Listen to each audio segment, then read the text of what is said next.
Good morning. Once again, welcome in the English class. In the last period, that means day after tomorrow, day after yesterday, on Saturday, I have completed page number 116. मैंने page number 116 तक आपको बताया. Okay? We are going to learn the lesson Stephen Hawking.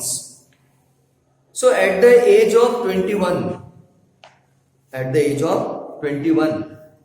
Stephen Hawking was diagnosed with the amyotrophic lateral sclerosis, that is called in short ALS. At the age of 21 यानी 21 साल की उम्र में उसको बहुत ही रेयर बीमारी हुई जिसका नाम था amyotrophic lateral sclerosis, ALS. In a very simple sense, अगर आप बहुत ही सिंपल सेंस में अगर बात करें तो nervous that control his muscle, जो नर्व होते हैं हमारे, जो मसल को कंट्रोल करते हैं, वर शटिंग डाउन, वो धीरे धीरे बंद हो रहे थे. उसके जो नर्व थे वो धीरे धीरे बंद हो रहे थे. इसका मतलब उसके शरीर पर जो भी कंट्रोल है उसके ऊपर वो धीरे धीरे कम हो रहा था. जैसे पैरालिसिस होता है उस तरह से. लेकिन पैरालिसिस में कुछ हद तक to some extent we can be cured, हम क्योर हो सकते हैं, लेकिन इसमें कोई चांस नहीं रहता है. So at the time doctor gave him 2.5 years to live. Doctor ने कहा कि आप ज्यादा से ज्यादा 2.5 साल जियोगे, उससे ज्यादा नहीं. 2.5 years you can live. Now Hawking first began to notice problem with his physical health. सबसे पहले तो हॉकिंस ने अपने अंदर जो फिजिकल प्रॉब्लम हो रहे थे उसके तरफ उसने ध्यान दिया. While he was at Oxford, जब वो ऑक्सफोर्ड में था, when the Stephen Hawking was in the Oxford, he found some changes in physical health. उसको फिजिकल हेल्थ में कुछ चेंजेस लगने लगे. An occasion he would trip and fall. कभी कभी वो एकदम ट्रिप हो जाता था और गिर जाता था चक्कर आके. स्लर ही स्पीच, उसकी जो भाषा है वो स्लर हो जाती थी, स्लिप हो जाती थी, बोलना नहीं आता था उसको. He didn't look into the problem until 1963. लेकिन 1963 तक उसने अपने प्रॉब्लम की तरफ बिल्कुल ध्यान नहीं दिया. During his first year at Cambridge, जब वो कैम्ब्रिज यूनिवर्सिटी में था, it was his first year, उसका वो पहला साल था. For the most part Hawkins had kept this symptom to himself. उसके अंदर जो भी सिम्पटम आते थे वो अपने अंदर ही रखता था, किसको नहीं बताता. इसका मतलब उसने अपनी बीमारी जो है अपने अंदर ही छुपा के रखी. But when his father took notice of the condition, लेकिन जब उसके पिताजी ने अपने लड़के की कंडीशन देखी, he took Hawkins to see a doctor. उसने अपने लड़के को डॉक्टर के पास ले गया दिखाने के लिए. For the next 2 weeks, अगले 2 हफ्ते तक 21-year-old कॉलेज स्टूडेंट, ये जो 21 years old कॉलेज स्टूडेंट था, made his home at a medical clinic. उसने अपने घर को ही मेडिकल क्लिनिक बना लिया. अपना घर ही उसने मेडिकल क्लिनिक बना लिया. Where he underwent a series of test, जहां पे बहुत सारे उसके टेस्ट करवाए गए, चेकअप करवाए गए, to find out the disease properly. They took a muscle sample from his arm. उसके आर्म से मसल सैंपल लिए गए. Stuck electrodes into me, injected some radiopaque fluid into my spine. उसके spine के अंदर checkup किया गया. And watch it going up and down with the X-ray. और एक्सरे के द्वारा वो देखा गया कि उसके जो स्पाइन है, उसके जो वेन्स है, वो किस तरह से काम कर रहे हैं. दे टाइटल्ड बेड. ही वंस सेड, डॉक्टर लोगों ने कहा कि अभी उसको बेड रेस्ट की जरूरत है. After all that they didn't tell me what I had. फिर भी डॉक्टर ने बताया नहीं कि उसको एक्चुअली क्या हुआ. I had accepted that it was not multiple sclerosis. Multiple sclerosis का मतलब abnormal hardening of the body tissues. Doctor ने कहा कि इसके एबनॉर्मल टिश्यूज है।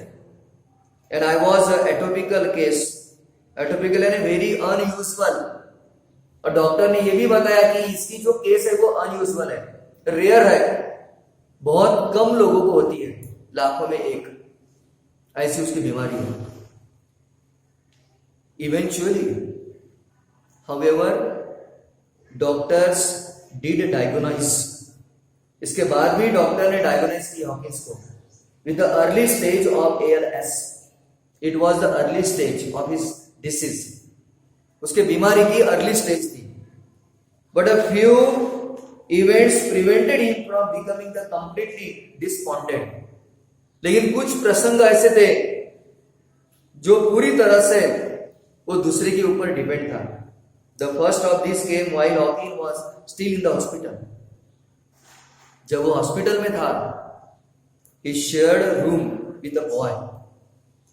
जब वो हॉस्पिटल में था तो उसके साथ एक और लड़का शेयर करता था जो उसको भी कुछ बीमारी थी, सफरिंग फ्रॉम द ल्यूकेमिया।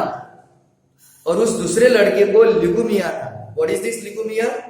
हमारे ब्लड जो रहता है उसको व्हाइट करता है, increase the number of abnormal white blood cell. हमारे जो व्हाइट सेल, हमारे जो ब्लड के सेल होते हैं उसको व्हाइट बनाने का काम करता है, तो ल्यूकेमिया है। तो ल्यूकेमिया उसको बीमारी थी और उसके साथ ही वो रूम शेयर करता था, relative to what his roommate was going through. और उसके कुछ रिलेटिव भी उसको मिलने के लिए आते थे, उस लड़के के। However later reflected his situation seemed more tolerable. उसके बाद पता चला कि उसकी जो सिचुएशन है वो और भी ज्यादा टॉलरेबल है। Not long after he was release from the hospital. और बहुत दिनों तक उसको रिलीज भी नहीं किया। हॉकिंस हैड अ ड्रीम, लेकिन हॉकिंस के अंदर एक सपना था, that he was going to be executed. और उसको वो पूरा करना ही था हॉकिंस को। He said this dream made him realise. उसने कहा कि ये जो मेरा सपना है वो मुझे रियलाइज करेगा, that there were still things to do with his life. और मेरे जीवन के लिए ये मेरा सपना पूरा करना जरूरी है। In a sense Hawkins disease help him became the noted scientist he is today। Hawkins कहता है कि बिकॉज ऑफ द डिसीज, बीमारी के कारण मैं आज जो भी साइंटिस्ट हूं वो उसके कारण है, बीमारी के कारण। जब तक उसको पता नहीं चला बीमारी की, वो जीवन में कुछ नहीं था, बोरिंग लग रहा था उसको जीवन। As soon as he came to know about the disease, he started to study. उसने पढ़ाई करना चालू किया और उसके अंदर एक सपना आ गया कि मुझे ये सपना पूरा करना ही है। Before the diagnosis Hawkins hadn't always focus on studies. Yes, बीमारी के पहले वो अपने पढ़ाई के ऊपर बिल्कुल ही फोकस नहीं करता था। Before my condition was diagnose I had been very bored with my life. Disease के पहले वो कहता है कि मैं अपने जीवन से बोर हो रहा था। There had not seemed to be anything worth doing। और ऐसा कोई खास मेरे जीवन में मकसद नहीं था, सपना नहीं था। With the sudden realization that he might not even live long enough to earn his PhD। लेकिन जैसे उसको पता चला कि मेरे जीवन के केवल 2.5 साल है, उसने पढ़ाई करना चालू किया और उसको लगा कि अभी मेरी PhD पूरी नहीं होगी। I may not complete my PhD। Hawkins poured himself into his work। और तब से हॉकिंस ने अपने काम में, अपने पढ़ाई में पूरे अपने आप को डिवोट कर दिया for his work and research, अपने रिसर्च के लिए और अपने काम के लिए।